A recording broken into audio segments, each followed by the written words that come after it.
দর্শক, এই ভিডিওতে আপনাদেরকে একটি ছোট্ট গল্প শোনাবো। কোনো নিউজ বা ফিচার নিউজ না, খুব ইন্টারেস্টিং একটি গল্প শোনাবো। যেই গল্পের ট্যাগলাইন, একটা সময় হাঙ্গেরির কিছু স্ত্রী বা মহিলা বিষ দিয়ে তাদের স্বামীদেরকে মেরে ফেলতো এবং বেশ কয়েক বছর ধরে এই প্রথা চালু ছিল। এর পেছনের কারণটা কি, এই গল্পের মাধ্যমে জানবো। সময়টা 1929 সালের ডিসেম্বর মাস। হাঙ্গেরির ছোট্ট শহর সলনকোর স্থানীয় আদালতে একটি মামলার বিচার হয়।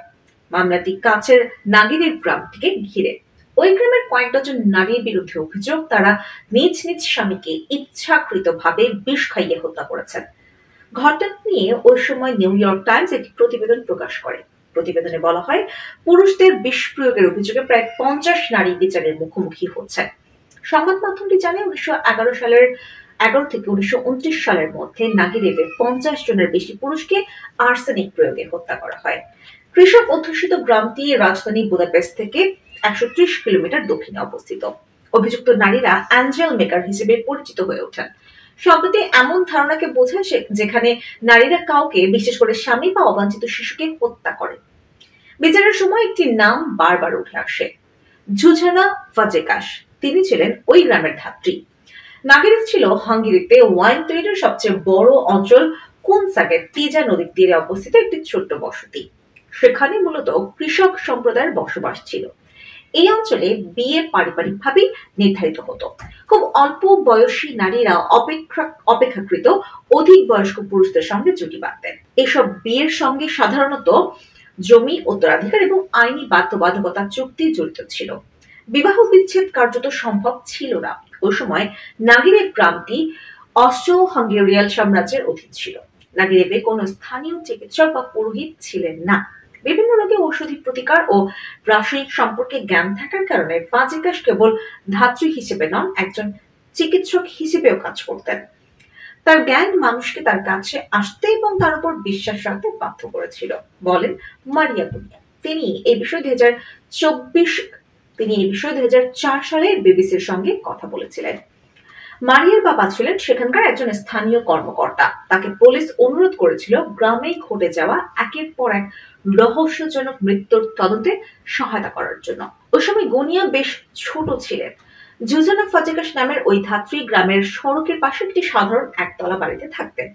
মারিয়া জানান, গ্রামের নারীরা প্রায়ই তাদের সমস্যা নিয়ে ফাজেকাসের কাছে যেতেন। স্মৃতিহাত্রে মারিয়া বলেন, ঘরের ভেতরে ঘটে যাওয়া অনেক কিছু শুনেছেন তিনি। পুরুষেরা নারীদের মারধর করছেন, ধর্ষণ করছেন, তাদের অনেকেই অবিশ্বস্ত, অনেক নির্যাতন, এমন নানা কিছু।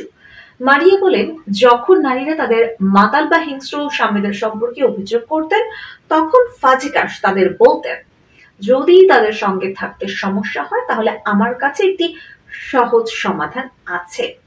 আর সেই সমাধান ছিল আর্সেনিক, যা ওই ধাত্রী ঘরোয়াভাবে তৈরি করেছিলেন। পরবর্তী সময় যুক্তরাজ্যের সংবাদপত্র দ্য টাইমসের একটি প্রতিবেদনের তথ্য অনুসারে ফাজেকাসের বাড়ির বাগানে পুঁতে রাখা বিশেষ শিশি পাওয়া গিয়েছিল।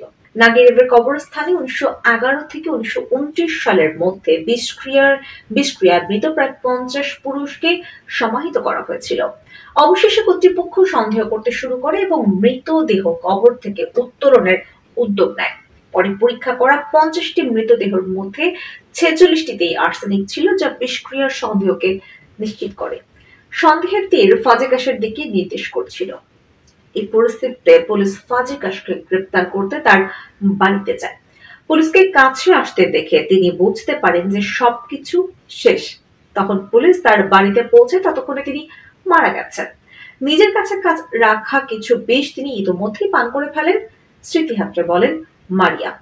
পুলিশের প্রতিবেদনে বলা হয়েছে, প্রথম হত্যাকাণ্ড 1911 সালে ঘটেছিল। ওই বছর ফাজেকাস গ্রামটিতে বসবাস করতে শুরু করেন, অর্থাৎ প্রথম বছরেই ওই গ্রামে বিষক্রিয়ার একটি ধরনের সূচনা হয়েছিল, যা পরে প্রায় 2 দশক ধরে অব্যাহত ছিল। তবে এসব ঘটনার জন্য ওই ধাত্রীকে একমাত্র অপরাধী বলে বিবেচনা করা হয়নি। নিকটবর্তী শহর সলনকে 1929 সাল থেকে 26 নারীকে বিচারের মুখোমুখি করা হয়। তাদের মধ্যে 8 জনকে মৃত্যুদণ্ড দেওয়া হয়, অন্যদের কারাগারে পাঠানো হয়। তাদের মধ্যে 7 জনকে যাবজ্জীবন কারাদণ্ড দেওয়া হয়েছিল। যদিও তাদের মধ্যে খুব কমজনই দোষ স্বীকার করে নিয়েছিল। এর পেছনে তাদের উদ্দেশ্য কি ছিল কখনোই সেটার বিস্তারিত ব্যাখ্যা পাওয়া যায়নি। তবে তাদের উদ্দেশ্য নিয়ে নানা কথা শোনা যেত। দারিদ্র, লোভ আর একঘেয়েমি ছিল এসবের মধ্যে কয়েকটি কারণ। কয়েকটি প্রতিবেদনে দাবি করা হচ্ছে, গ্রামের পুরুষেরা যখন প্রথম বিশ্বযুদ্ধের সম্মুখ সমরে অংশ নিতে যান তখন রুশ যুদ্ধবন্দীদের সঙ্গে প্রেমের সম্পর্কে জড়িয়ে পড়েন গ্রামের নারীরা। পুরুষদের অনুপস্থিতিতে রুশ যুদ্ধবন্দীদের গ্রামটির খামারগুলোয় কাজ করতে জোরপূর্বক পাঠানো হয়েছিল। বিশ্বযুদ্ধ শেষে স্বামীরা ফিরে আসার পর গ্রামের নারীরা হঠাৎ তাদের স্বাধীনতা হারান এবং ক্ষুব্ধ হয়ে ওঠেন। এই পরিস্থিতিতে নারীরা অনেকটা বাধ্য হয়ে কঠোর সিদ্ধান্ত নেন।